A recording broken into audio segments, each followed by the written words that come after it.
In the summer of 1962, Khrushchev's hedgehog triggered the gravest confrontation of the Cold War, the Cuban Missile Crisis.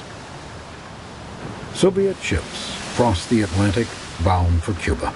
They carried military hardware, Soviet troops, and nuclear missiles capable of striking nearly anywhere in the United States. On October 14th, U-2 reconnaissance flights over Cuba confirmed what for months had been rumored. Unmistakable evidence has established the fact that a series of offensive missile sites is now in preparation on that imprisoned island. A strict quarantine on all offensive military equipment under shipment to Cuba is being initiated. It shall be the policy of this nation to regard any nuclear missile launched from Cuba against any nation in the Western Hemisphere as an attack by the Soviet Union on the United States, requiring a full retaliatory response upon the Soviet Union.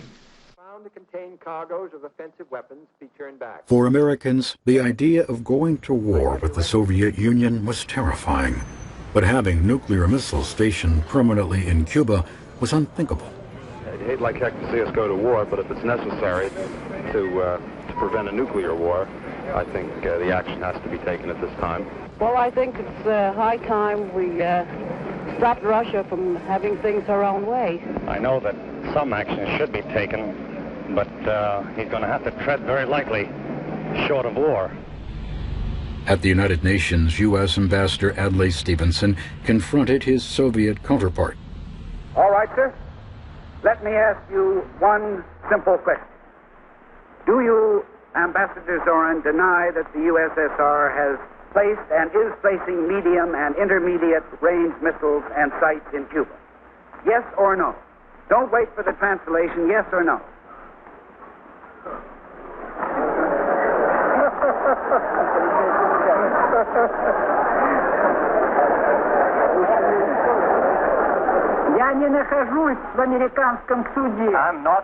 I am not in an American courtroom, sir, and therefore I do not wish to answer a question that is put to me in the fashion in which a prosecutor does. In due course, sir, you will have your reply. I'm prepared to wait for my answer until hell freezes over, if that's your decision. The crisis turned critical. U.S. military forces prepared for a possible invasion of Cuba.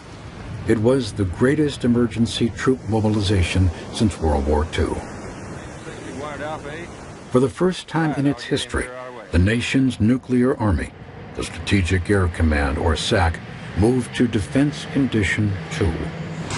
The next step, DEFCON 1, would mean nuclear war. If a nuclear strike was launched from Cuba, American Minuteman missiles were poised to destroy every major city in the Soviet Union. Re-entry, arming and fusing. Just as the flexible response had promised, the president had every military option at his disposal. Warhead, arming and fusing.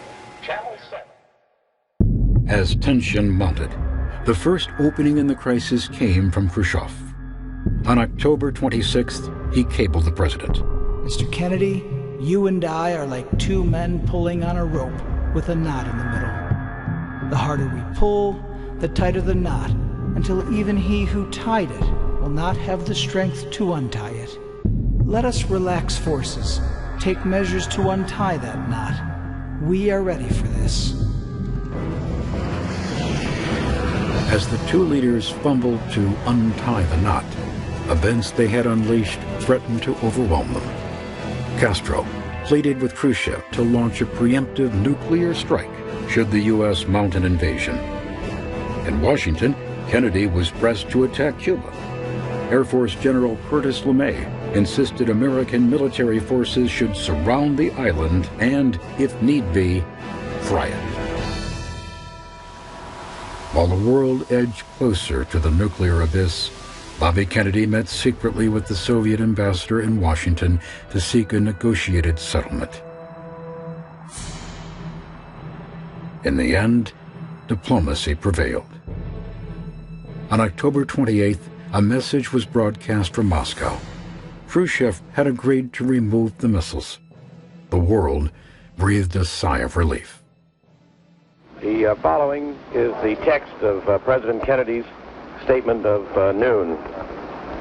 I welcome Chairman Khrushchev's statesmanlike decision to stop building bases in Cuba, dismantling offensive weapons, returning them to the Soviet Union under UN verification. This is an important and constructive contribution to peace. In exchange for the removal of Cuban missiles, President Kennedy pledged that the U.S. would not invade Cuba. Privately, he also agreed to remove American missiles stationed in Turkey and targeting the Soviet Union.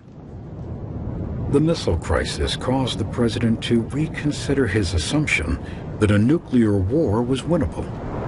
He now understood that destroying the Soviet Union would mean sacrificing the United States to the same fate. This premise became the basis of a new Kennedy defense strategy: mutual assured destruction, MAD. The idea was that if no one stood a chance of surviving a nuclear war, no one would start one.